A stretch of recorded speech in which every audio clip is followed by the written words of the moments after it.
With no monsters left in the field, I'll summon Dark Magician. Declare direct attack.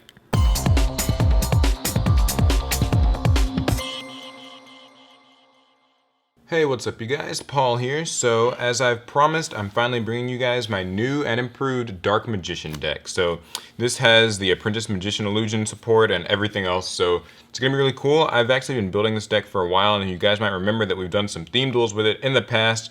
I'm planning to actually bring those back this summer, so if you guys want to see this deck face off against Blue Eyes White Dragon and Red Eyes and maybe Buster Blade or two, then get this video to 1,000 likes and we will most certainly make it happen. So, moving extra deck aside, let's hop into the main deck. So, I've got triple Dark Magician himself. This is the Arcana art version because I think that's like a lot cooler than the original one. We've got too many printings of that.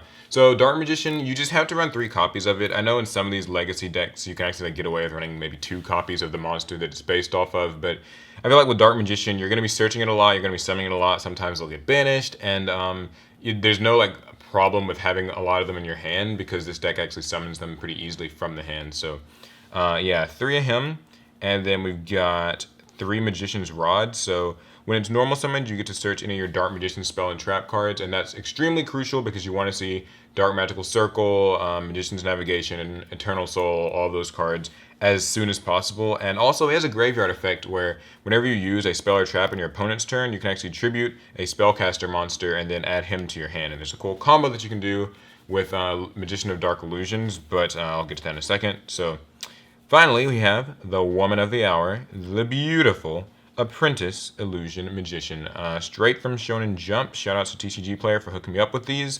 So, she is really, really cool. Outside of having some really incredible artwork, her effect lets her summon herself from the hand by discarding any card, and then when she gets special summoned, you're able to add a Dark Magician from your deck to your hand. So she pays for herself when she gets summoned. She searches this, which is pretty valuable because, like I said, you want to have a Dark Magician in your hand, and then she also has a hand trap-like effect where when any of your dark spellcaster monsters are battling, you can send her from your hand, or the field, keep in mind, to the graveyard, and it boosts your monster by 2,000 attack and defense. So that's really huge. That can make like Dark Magician 4,500, effectively swinging over anything that you're going to find. And what's cool is that because she can use her effect from the field, you can actually attack with her, and then attack with like a Dark Magician and use her effect. And she can even protect like Magician's Rod if you needed to keep that alive. And then we've got double Magician of Dark Illusion. So this card's name is treated as Dark Magician on the field, so that means whenever you summon it through, say, Magician's Navigation or something else, its own effect even, it will trigger things like Dark Magical Circle. It can count for things like Dark Magic Attack. I'll get into all that a little bit later. But it has 2 cool effects. So it can summon itself anytime that you've used a spell or trap in your opponent's turn.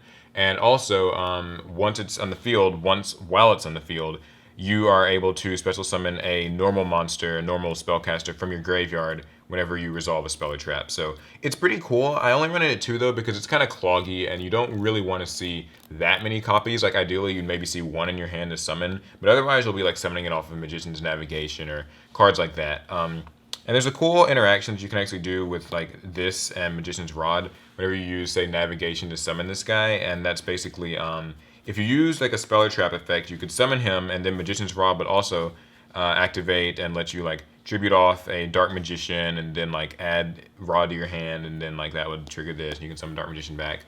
Just typical Dark Magician combos. And then we've got a couple of more monsters.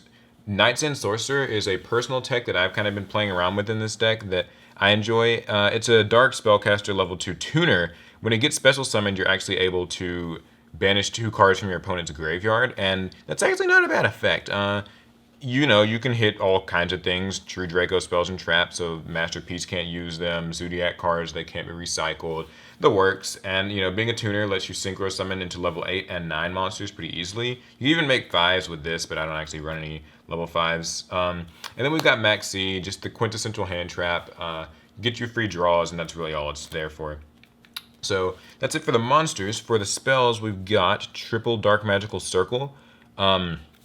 So when this card gets activated, you get to look at the top 3 cards of your deck. If there are any Dark Magicians or spell and traps that list Dark Magician, in there, you get to add one of them to your hand, and then you get to choose the order that you want to put the rest of them on top of your deck.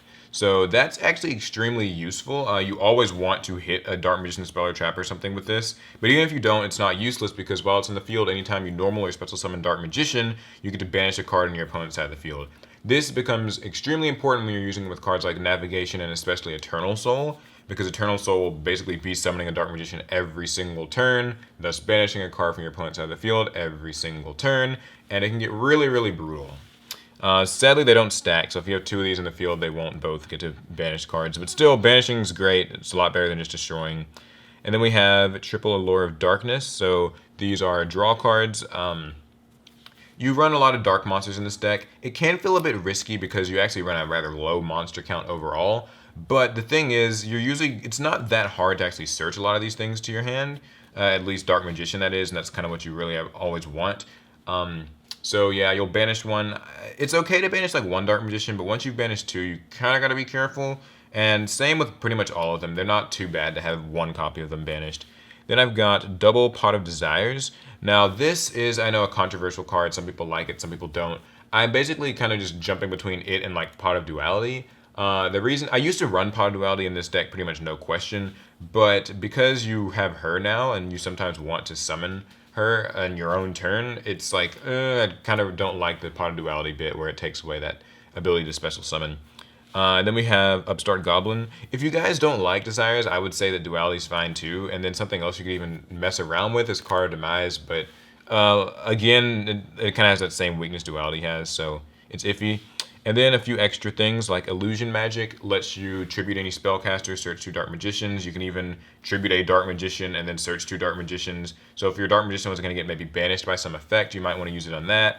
It's also really great when you open with Magician's Rod to normal summon Rod and then search something like Dark Magical Circle if you already have this in your hand, or search this if you already have a Circle in your hand.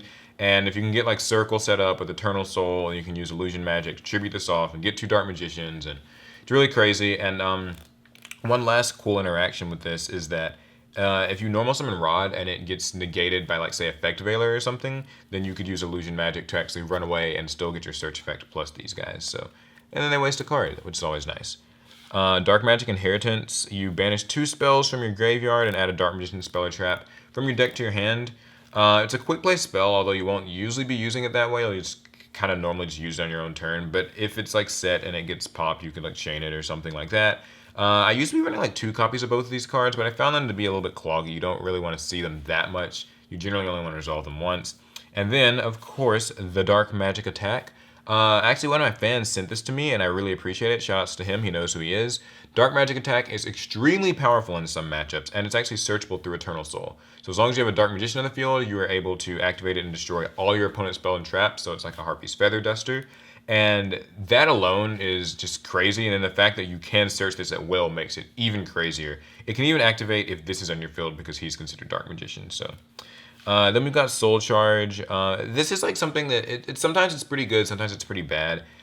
The idea with it is more or less that you just want to have Dark Magician out in the field most of the time, because having it out means like the Dark Magic Attack becomes live, and it also means that Magician's Navigation, for example, becomes live. Things like that. And then finally, we've got the Raigeki, which is just there to nuke boards. Sometimes there's like bigger things in Dark Magician, and you don't want to have to deal with them. And for the traps, we have Triple Eternal Soul, the real heart and soul of this deck, because when you see this card, it really, like, it's so crucial to everything. Once per turn, you're able to either search out Dark Magic Attack or Thousand Knives, which I don't run, and you probably shouldn't either. But, or you're able to special summon a Dark Magician from your hand or your graveyard. And also, while Eternal Soul is on the field, all of your Dark Magicians are unaffected by your opponent's card effects. And that's huge, because that means that they can't be, like, destroyed by Raigeki, Dark Hole, Kaiju Slumber. They're unaffected by, just like really anything that could ever happen to them. They're unaffected. Fiendish Chain, Breakthrough Skill, Forbidden Chalice, all that type of stuff. Just they're protected. The one drawback to this card, though, is that whenever it leaves the field while it's face up, all your monsters get destroyed. So that's why like Twin Twisters can really hurt this deck, and you have to be extremely careful. And that's why you'll want to actually protect this card from things like that with the next card. But yeah, you want to see Eternal Soul fast. You want it to be resolving every turn. even if it gets destroyed, it's not the end of the world, but you'll want to have like a second one if it does get destroyed to start rebuilding field presence quickly. Triple Magician Navigation. So what's really cool about this card is that it special summons a Dark Magician from your hand, and then it summons any Dark Spellcaster monster from your deck. So that could be another Dark Magician, that could be a Rod, which you probably don't want, that could be Apprentice Illusion Magician, which is pretty good, and that can also be him, and that can trigger off that combo, like if you've got like this, and this, and this, and that in your grave, use some combos with that. The thing I like most about Magician Navigation, though, is actually that it in the graveyard, if it's in your graveyard and you have a Dark Magician on the field and it's not the turn it went to the grave, you can banish it to negate a spell or trap for the turn. So this lets you negate, something like maybe an MST if it was going to destroy your Eternal Soul, then you'll want to use that to protect it. And like also, if your opponent was about to get like a Clutch Slumber or Raigeki or, Soul Charge, something that might beat you outright, you can just use this to negate that. Then we got just regular traps, the Solemn Brigade of sorts, 2 strikes, and the Ugly Warning. Just dealing with cards. Dark Magician, as you see, you're kind of running a low monster count, and you just want to have things to deal with problems. Double Quaking Mirror Force. In my opinion, the best Mirror Force. You could, if you want to go like Yugi themed, you could just run regular Mirror Force, I guess. Dark Renewal, just kind of a fun tech card. It's not the best thing, but basically whenever your opponent summons a monster or monsters, and you have a spellcaster on your side of the field, you send both to the graveyard, your spellcaster and their monster or monsters, and then you get to summon a dark spellcaster monster from your deck or your graveyard. So normally Dark Magician, but I mean it could also be any of these guys, which is cool. And if this is on the field, then it'll trigger. So it can actually be a pretty decent way to control your opponent. And finally, Skill Drain, because, well, this is a normal monster. And just in general, these guys aren't really heavily affected by Skill Drain. She can still use her effect in the hand. Once you resolve this once, he's, you don't mind if he gets Skill Drain. So this can be really powerful against a lot of meta decks, just extra deck stuff that gets all these effects. You just rather have Skill Drain, turn all that off. So that's it for the main deck.